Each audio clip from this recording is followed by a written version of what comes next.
What's up, gang? My name is Chase. And my name is Luke. And we are Crooked Stix. Is that centered today? It wasn't centered last time, dude. We'll find out later, It's right? a good looking sign, though. So, welcome back. Season 3, Episode 2. Episode 2. We're in the middle of April. Yeah, I hope you guys had a good spring break. Yeah, it was wonderful. Chase went on a big old cruise. We did a cruise. We did our first cruise, man. It was, it was interesting. Yeah. It was cool. Like, we had some bumps in the road. Everything was going way too smooth as we started it out. And then we were like, something's got to give, dude. Yeah. And it gave, like, day 4. Woke up with a infection. I had a cut on my forehead. Getting freaky with a dolphin, he seriously.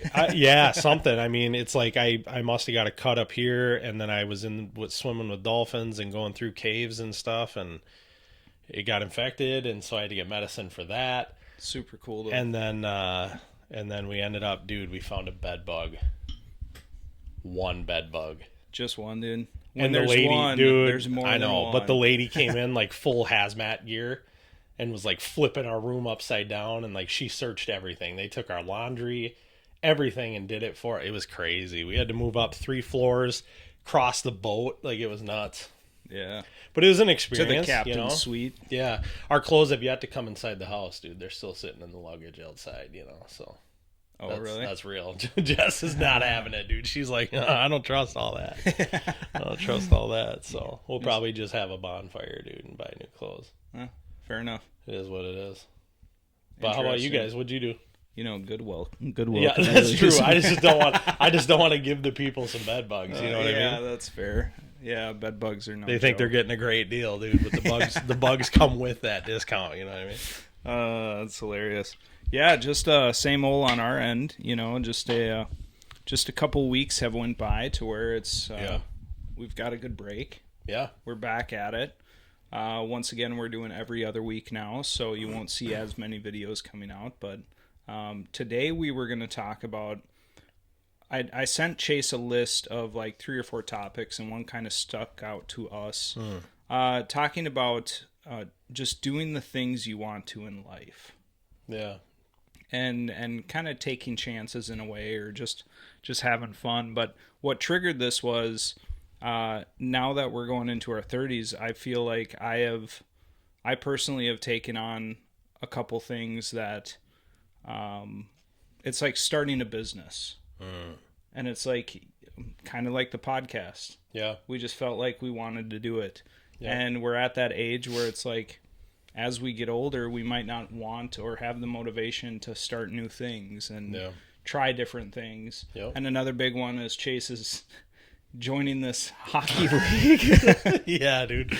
The skates have come out of retirement. At 30 years old, he's jumping into a hockey league. Yeah, man. So tell us about this hockey league, because yeah, man. This what this kind is, of 30-year-old? It's an interesting deal, really. So I had a buddy come in, and he stopped by the dealership and was like, we need guys to come play pickup hockey. And I'm like, pickup hockey? Like, doesn't sound terrible. Like, that's pretty cool. Now, keep in mind, like background, I've never played hockey, organized hockey, like back ice pond hockey my entire life, right? But I've always wanted to play, and my parents just couldn't afford it. My mom, she was like, absolutely not. I'm not spending money on the gear. Like, it's an expensive sport. I ain't doing that. I can't do it. So I've always had this itch to want to do it, but I'm like, I just can't. You know, like, I can't play. My parents can't do it, whatever. So he come in, he's talking about this hockey league or this hockey team. He's like, we need guys. And I'm like, yeah, I'm in. I'll do it. Well, then I find out it's through the AHA, which is the Adult Hockey Association over in Minnesota. And this is like something they take very serious. Stats, team rosters, team jerseys. Like, it's an ordeal, right? And you're playing like real games, aren't you? Yeah, full ice games, full 3-period games. They have referees, like, it's nuts. And so I'm like, it's expensive too. And so I'm talking to Jess about it, and I'm like, dude, this is dumb. Like, I'm a 30-year-old man. why should I even do that? I shouldn't even be considering this. This is Right. dumb. And the more I thought about it, I'm like, you know what? This is something I wanted to do my whole life. Bingo. I've wanted to do this my whole life, play hockey. Yeah. Just never had a shot, never had a chance. And so I'm like, I have the ability and I've been blessed enough to be able to have the means to do it. Mm-hmm. I don't want to look back in 20 years when I'm 50 years old and go, gosh, that would have been fun. Yeah. I wish I would have done that. And while I still can with my body in the somewhat shape I am, it's like, why not just do it, you know? Just a chiseled man. Just peak male athletic form here. So I'm out there just, dude, we had to go to an evaluate. Like, you have to go be evaluated to like see how you stack up. You know, Yeah. it's like, it's crazy. And I've never sweat more in my entire life. Dude. Like, seriously, it was crazy. Just but wait it's until fun. you get into the heat of the game. I know, man, and I'm excited. So it'll be fun. Like, I'm stoked, and it seems like a good group of guys. I haven't met everyone, you know, but it seems like a good crew, and I'm excited for it. It'll be fun. Yeah. And so on the flip side of that, so I got my hockey thing going on. Luke started the Social Minute, Yep. right? Which is basically like it's like a networking. I'll let Luke take over, but it's a networking thing. It's pretty cool. Yeah. And so I just had this urge to kind of like, all my life I've been like entrepreneurial and wanting to start a business and things like that. And with mortgage, I do a lot of networking, talking to people, getting coffees, going to networking groups. And I just feel like I felt like I had a push to make a website that people could go to and just know everybody there wants to network. You know, you go to Facebook and LinkedIn and everybody's there professionally, but do all of them truly want to network with each other? Sure. I don't know. Probably not. Yeah. You know, there's a lot of industries on LinkedIn that aren't networking industries. They're just professional industries. Yep. So I built this based on that, and it was just that step of like, if I don't try to build my own business now, if I don't try different things now, I'm probably never going to have the motivation to, or at least I might have the motivation the rest of my life, but I don't know that. Right.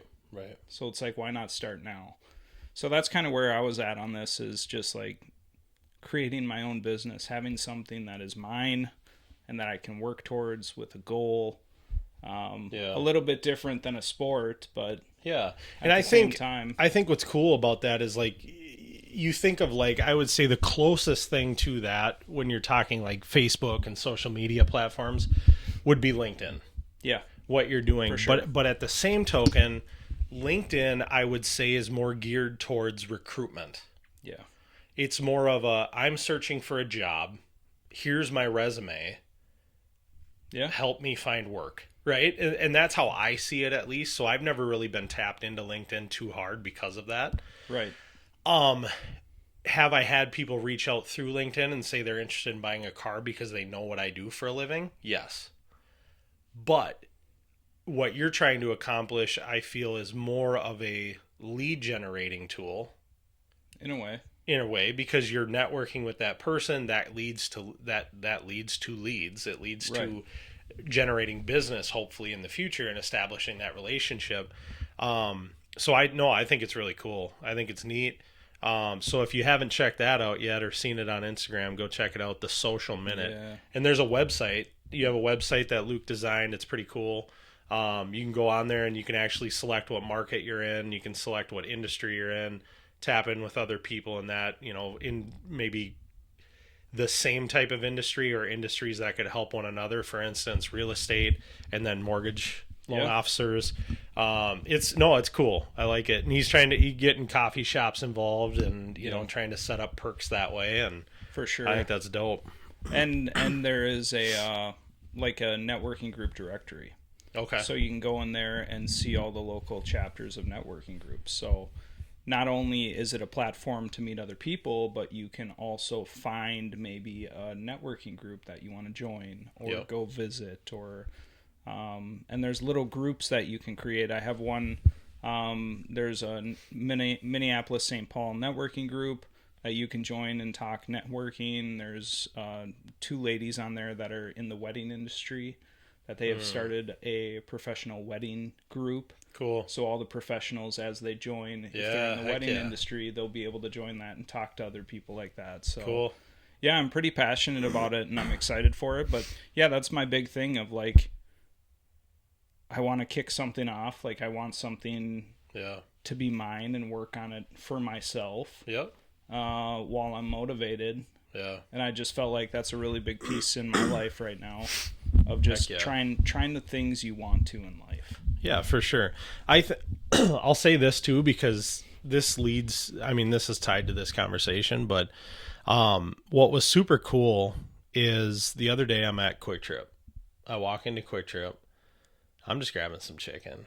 You know what I'm saying? I'm just trying to get some food for lunch, and all of a sudden I grab the chicken off the rack. I turn, and the chick behind the counter, who I've seen a million times. I'm in there every day. Right. She goes, probably shouldn't be. Right. Yeah, dude. Need to shed some LBs for the hockey team. You know what I'm saying? So she's like, she sees me and she's like, "Hey, over here." And I'm like, "Okay, right on." So I like walk over there and I'm like, "Hey, what's going on?" She goes, "Dude, I came across a clip from your podcast the other day, like just randomly." And I'm like, "What?" And she was like, "Yeah, good stuff. Like, I was watching I listened to some of your shows." And I'm like, "Dang, that's cool." And she goes, "So would you ever be interested in speaking at like my church?" And I'm just like, "Oh my gosh, dude." Yeah. Cause it hit me like, caught you off guard there. Well, yeah. And we had just talked about in the last message, we had just talked about like stepping out of the boat and like feeling like you're being called by God to do something, but most of the time we're too fearful to do it. Right. And I'm like, "No way." So I'm like, like I literally looked at her. I got my card in there and I'm like, "Oh, what?" And she's like, "Yeah." And I'm like to the youth? And she was like, "To whoever." And I'm like, I literally just went, "Oh." And she goes, "Are you like nervous? Does that make you nervous talking in front of people?" And I'm like, "Well, I've done it before. I just, I mean, it's kind of nerve wracking, but I'm like, let me just think on it, you know." And I got back to work and I'm sitting there eating my chicken, and God hits me like, "We just talked about this. We just talked about this, and you said it on a podcast." Yeah. You said it to the people, and now you ain't even going to take your own advice. And I'm like, crap. So I got to do it. Is that funny? So I have to do it. I have to go tell her I'm going to do it. And I've walked into Quick Trip every day since then, and I haven't seen her. Hopefully she didn't get fired, bro, because I got to tell her. I got to let her know, like, "Hey, I'm in," you know. Yeah. But that'd be so your cool. One chance. Well, and it's cool. I mean, like, and really I shouldn't be fearful. I mean, testimony is powerful, and I've given my testimony before to a church, to a youth group, and I think it was received well. I think what was cool about that is I'm sharing stories about my upbringing. I'm sharing stories about alcohol abuse and drinking a lot, you know, and blah, blah, blah. And there was a young girl in the crowd that her parents battle alcoholism and a lot of what I deal with, you know, or dealt with. And so it's moments like that where you can impact somebody in a positive way and just share hope. You're sharing hope, and you're helping them understand they're not alone. They're not the only one that's going through this. People have went through it and look where they're at today, type deal. So I got to do that. I got to get involved in that. You know, and then talking about the podcast too, we had a coworker of mine went to the Wild game, and he was standing in the beer line, and he had one of our Crooked Stix hats on, and he texts me and he goes, "Dude, this dude's just mean mugging me hard right now." And I'm like, "What?" And he goes, "Yeah." Like he was just staring at me hard. And all of a sudden he comes over from his beer line and he's like, "Hey, nice hat, man. I see those guys on TikTok all the time." I was like, "No way." That's Crooked cool. Stix just reaching the millions. I wonder who it was.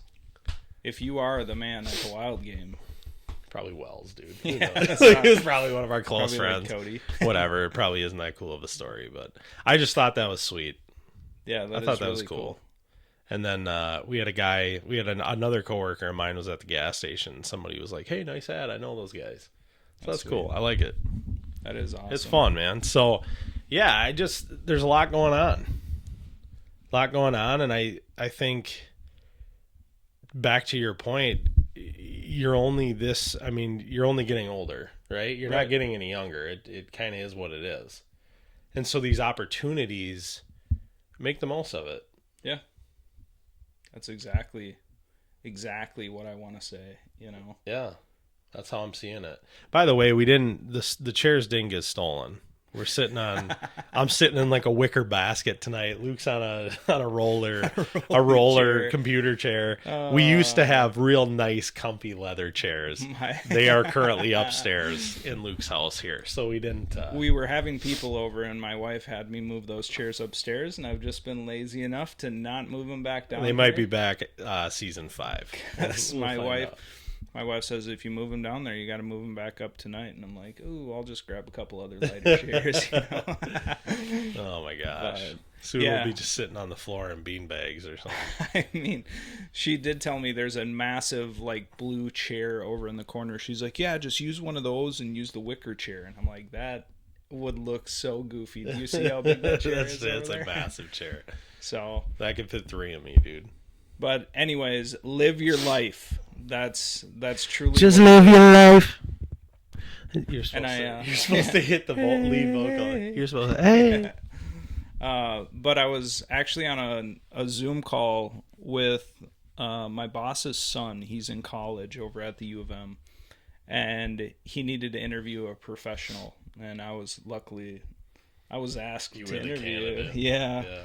And I got to talking to him, and that's one thing he is really into is like the music industry. Sure. And making music and everything. And when I told him, I was like, all right, well, this might sound cheesy. I really don't want this to sound like the older guy just telling you wise words, you know? Yeah. But I'm like, if you love music, just do you, man. Yeah. You know, like figure out something in life that's going to make you happy. Yeah. And if you want to take a path of like actually creating music or whatever you do on your side, don't give it up. Right. You know, because that's one thing that I gave up a lot early in life to try to pursue like more money and yada, yada, yada. And it's just like, there comes a time where it all switches and you're like, well, let's just try to do something fun for ourselves. And how real is that? Like how many of us can really look at life, right? And I would bet there's a ton of us that can truly say, I'm not doing what I want to do. Yeah. I'm not even doing close to what I want to be doing. But life happens. Yeah. You have children, you get married, and it becomes this, for the majority, it becomes this thought of like, okay, I have to let that go. Because I have to provide for my family. I have to make a honest living and make sure I'm supporting them. Right. I can't be messing around anymore with this dream. This dream isn't a reality. It's not happening. Yeah. It could happen, but it's like with music, like they say 10,000 hours. Put in 10,000 hours. That's like that's rule of thumb, right? And it's like, that's a lot of hours, dude. That's a long time. It is a long time. There's musicians that work their tail off for years and years and years and years and are scraping by playing at bars, little dive bars for cash, just doing whatever they can because they don't want to give up the passion. And then all of a sudden you get guys that are millionaires because they hit it. Yeah. But they put the work in, you know? So it's crazy, man, but there are... and then they throw chairs off of balconies. Exactly, dude. Yeah, exactly. Shut up, Morgan, dude. That's tough.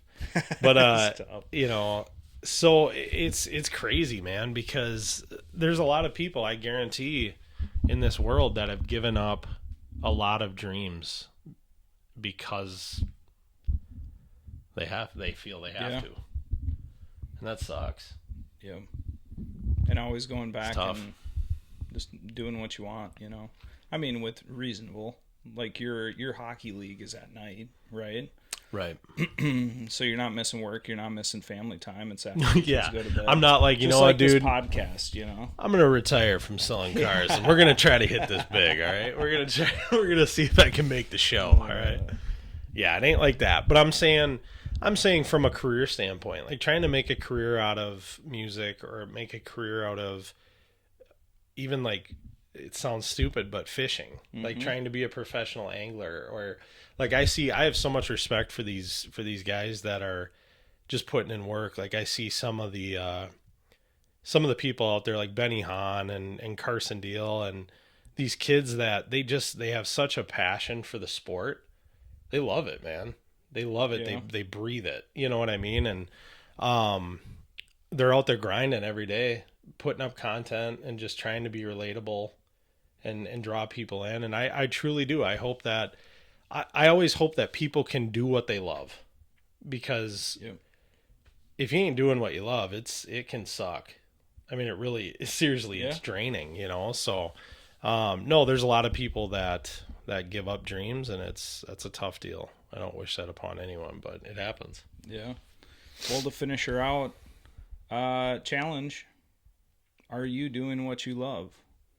Or is there something you can add to your life just to spice things up? Yeah, don't be like, honey, I gotta listen, quit my job. yeah, you're going to have to work now because I want to become a professional fisherman. You know, like, Crooked Stix told me to. Like, don't do that. All right, don't throw us under the bus. We're just saying, like, we're saying even the simplest things. Have you always wanted to try photography? That's something I've always wanted to do, is try photography. I don't want to spend the money to try photography, so I try from my phone and I do the best I can with what I got, you know. But there's certain things that I think all of us have wanted to try, and we're too scared to do it, or we're fearful of failure or whatever. And I just think it's like what we talked about last time. It's stepping out of the comfort zone. For sure. And realizing that you ain't getting any younger, and you might as well just give it a shot. See how it goes. Have fun with it. Live life. Live life.